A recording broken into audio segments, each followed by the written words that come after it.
देवियों और सज्जनों नमस्कार। हम लोग महात्मा कबीर की का सच श्रृंखला में महात्मा कबीर की भक्ति पर चर्चा कर रहे थे और अब तक हम यह देख रहे थे कि कबीर किसी के भक्त नहीं थे। कबीर निज तत्व के अनुसंधान में अपने ही भक्त थे। वो किसी तरह की पूजा नमाज आदि में विश्वास नहीं करते थे। उनका यह सब तो गुरु का साथ होने से ही समाप्त हो गया था। उन्होंने कहा एक साखी में, बारी फेरी बली गई। ये सारी चीजें उनकी चली गई थी। बारी फेरी बल, आप समझ रहे होंगे, न्यौछावर होना, फेरे लगाना, ये सब चला गया, उनका समाप्त हो गया।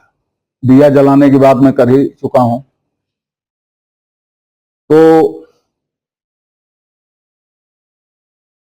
अभी कुछ चीजें आपने देखी, एक और पद देखिए। अब उनकी वाणी से ही उदाहरण दिए जा सकते हैं, बाकी तो जो कहना था वो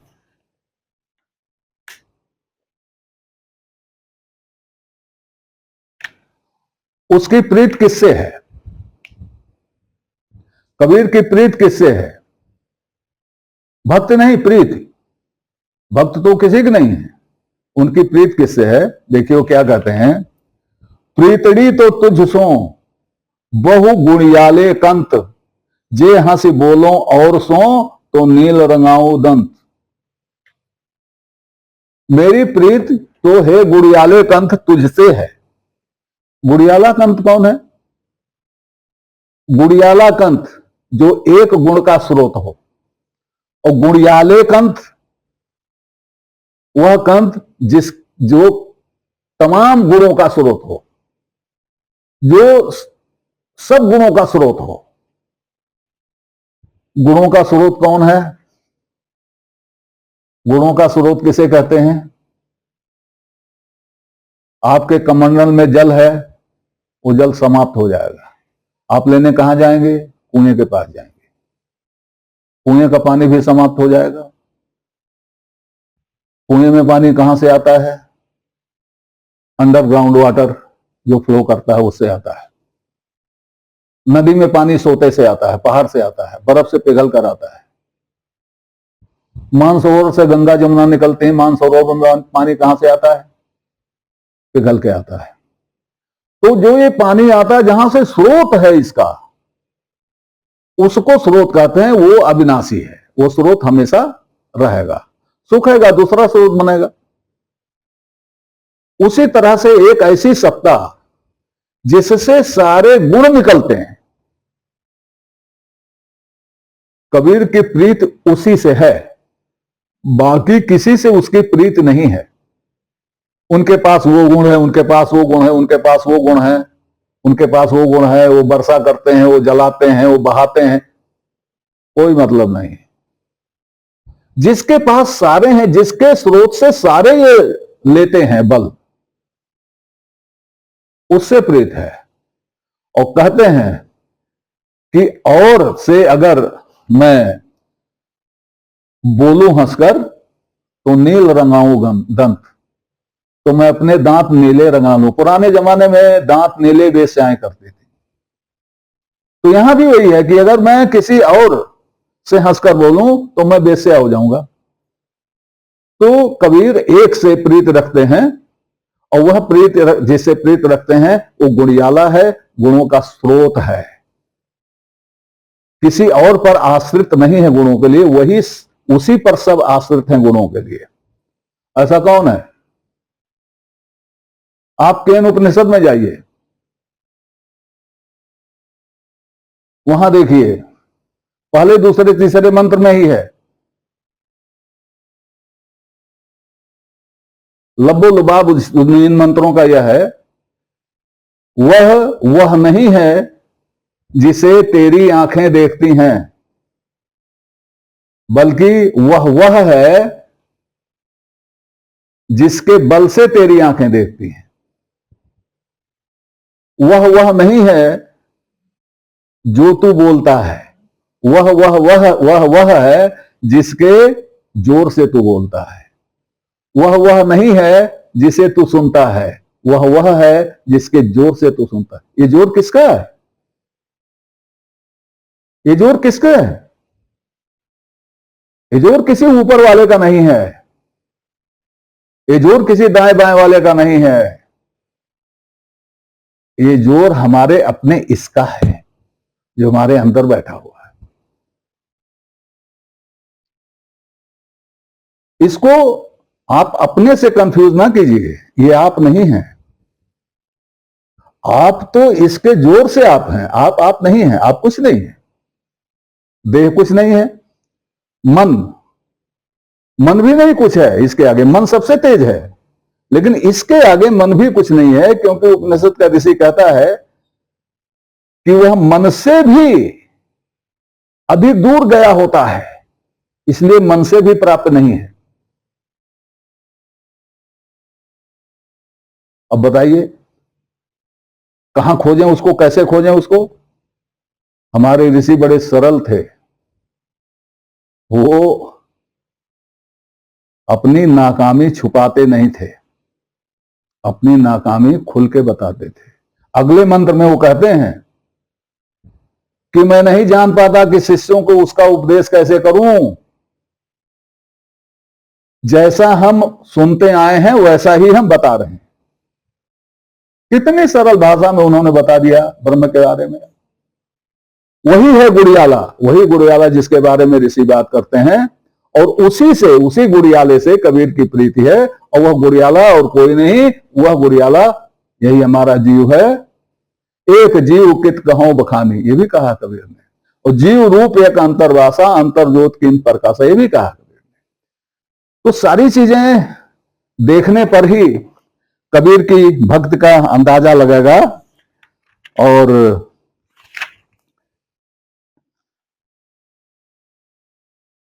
मैंने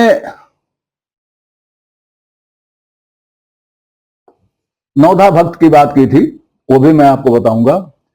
एक और बात कबीर कहते हैं, कहीं किसी सभा में जहां कबीर भी थे और कोई और भी था, शायद कबीर तब इतने उम्र दराज नहीं थे, नहीं रहे होंगे। किसी उम्र दराज संत ने, बैरागी ने, योगी ने कबीर के बड़बोलेपन पर चिढ़कर, या यह जानकर कि कबीर तो सबको लपटाए दे रहा है, उन्होंने कहा कब के बैरागी हो? जैसे आजकल देखिए ऑफिसों में विशेष करके डांट देना होता है, तो अफसर क्या कहता है, कितने दिन की नौकरी है, कब से यहां पर हो तुम, कब से ये पटल देख रहे हो, किस बैच के हो? इस तरह की बात करता है। उसी तरह से किसी ने कबीर से कहा कि तुम कब के बैरागी हो? कबीर ने उसको जवाब दिया, उस जवाब में बहुत कुछ निहित है, कबीर की भक्ति भी निहित है। सुन लीजिए, यहां संबोधन है नाथ जी। नाथ किसको कहते हैं? नाथ पंथियों को नाथ कहा जाता था। यह बात किसी नाथपंथी से कबीर कह रहे हैं। नाथ जी, हम तब के बैरागी, हम तब के बैरागी हैं। तब के? ब्रह्मा नहीं जब टोपी दीना, विष्णु नहीं जब टीका, शिव शक्ति के जन्मों नाही जोग तब हम सीखा। हम तब के जोगी हैं जब जब जब ब्रह्मा ने शिष्य रचना शुरू नहीं किया था, और विष्णु नहीं हुए थे। सतयुग में हम पहिरा पाड़वा, त्रेता झोरी डंडा, द्वापर में हम अड़बंग पहिरा, कलो फिरो नौखंडा। फिर आगे है, गुर की कृपा साधु की संगत जीत अमरपुर आया, कहें कबीर सुनो हो अवधू, मैं निज पद ही समाया। डांट दिया, झड़कार दिया उनको कि मैं तो तब का बैरागी हूं, जब ये सब कुछ था ही नहीं, और यही नहीं, मैंने जीत लिया है गुरु की कृपा से और साधु की संगत से, मैंने जीत लिया है अमरपुर को, मैं अपने पद में समा चुका हूं। ये उन्होंने अवधू को जवाब दिया। और दूसरी जगह भी उन्होंने कहा, जहिया कीर्तन न हता धरती हती न नीर। जिस समय बनावटीपन नहीं था, धरती जल कुछ भी नहीं था, उत्पत्त प्रलय ना हती, उत्पत्त प्रलय जैसी कोई चीज नहीं थी, तब की कहे कबीर। कबीर तब की बात कहता है, आज की बात नहीं कहता, तब की बात कहता है। तो ये कबीर की भक्ति के आयाम है। नौधा भक्त किसे कहते हैं, और नौधा भक्त आप कबीर में भूल कर भी ना खोजिएगा, कहीं मिले तो आप जान जाइएगा कि ये दूसरों पर व्यंग कर रहे हैं। नौधा भक्ति दो तरह की है, एक शास्त्रोक्त विधि है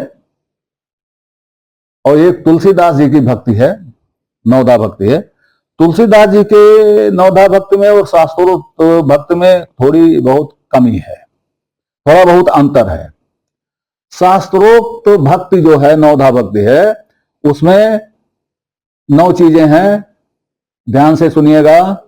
श्रवण, कीर्तन, स्मरण, पाद सेवन, अर्चन, वंदन, सख्य, दास्य और आत्मनिवेदन। तुलसीदास जी ने जो नौधा भक्ति कही है, राम से कहलवाया है, वो कुछ इस तरह से है।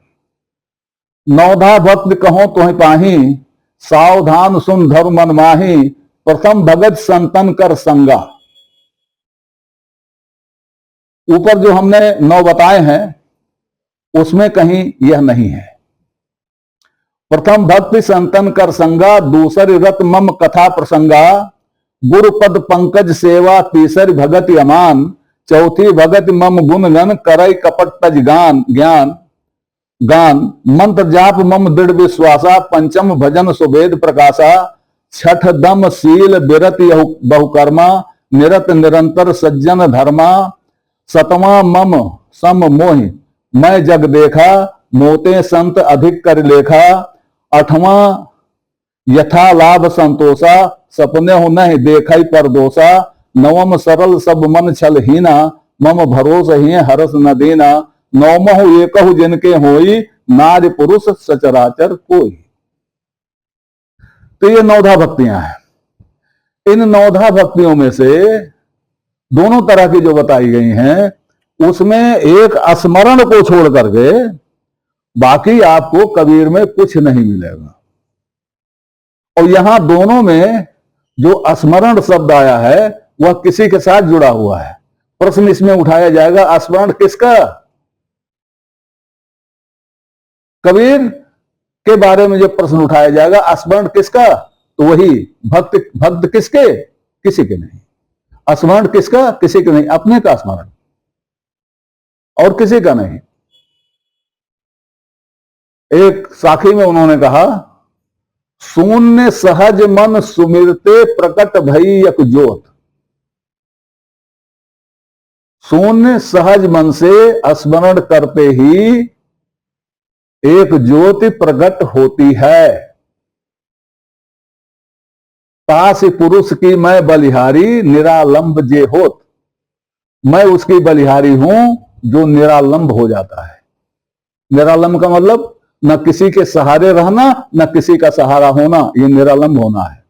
तो निरालंब होकर शून्य और सहज मन से जब स्मरण करेंगे, किसका? इसका, तब एक ज्योति प्रकट हो जाएगी। हो गया काम। किसी को बुलाने बुलाने की जरूरत नहीं है, क्योंकि बुलाओगे किसको? वो तो आपके अंदर ही है। एक प्रसिद्ध दोहा है, आप भी सुनते होंगे, लेकिन उसका अर्थ कैसे लगाते हैं ये अलग बात है। नैना भीतर आओ तू, जौलों पलक झप्यों, ना तू देखे और को, ना मैं देखूं और को, ना तुझ देखन दो। अब इसमें शब्दों पे ध्यान दीजिए। कहा जा रहा है कि तू आंखों के अंदर आ जा, तब तक मैं पलकें बंद करता हूं। अजीब बात है, किसी से कहा जाए कि तुम कमरे के अंदर आ जाओ, मैं कमरा बंद कर रहा हूं, तब तक मैं कमरा बंद करता हूं। अरे कमरा बंद कर लोगे तो आएगा कैसे? कहा जा रहा है तू आंखों में आ जा जब तक मैं पलकें बंद करता हूं, क्योंकि ना मैं चाहता हूं कि तू किसी को देखे, ना मैं किसी को देखूं। अब इसका अर्थ क्या है? वो कहां है? वो यहीं कहीं है, हमारे अंदर ही कहीं है। अब हमको समाधि पे बैठना है, आंख बंद करके तुम्हारा ध्यान करना है, तुमसे बातचीत करनी है। तो तुम अब नयनों में आ जा, आंखों में आ जा, मैं पलक बंद कर रहा हूं। कहीं किसी कोठरी में है, वो आंखों में आ जाए, ये बुलावा हो रहा, कहीं बाहर से बुलावा नहीं हो रहा है। तो इस तरह की भक्ति कबीर की है। अभी कबीर की भक्ति के बारे में बहुत सी बातें बची हुई हैं, वो अगली वार्ता में आपके समक्ष रखूंगा। तब तक के लिए नमस्कार। आपसे निवेदन है कि श्रृंखला को अपनी लाइक दें, इसको सब्सक्राइब करें और कमेंट बॉक्स में जाकर अपनी टिप्पणी प्रस्तुत करें, अपनी जिज्ञासा व्यक्त करें, अपने प्रश्न पूछें। यथा समय आपकी जिज्ञासाओं और प्रश्नों का समाधान करने का प्रयास किया जाएगा। धन्यवाद।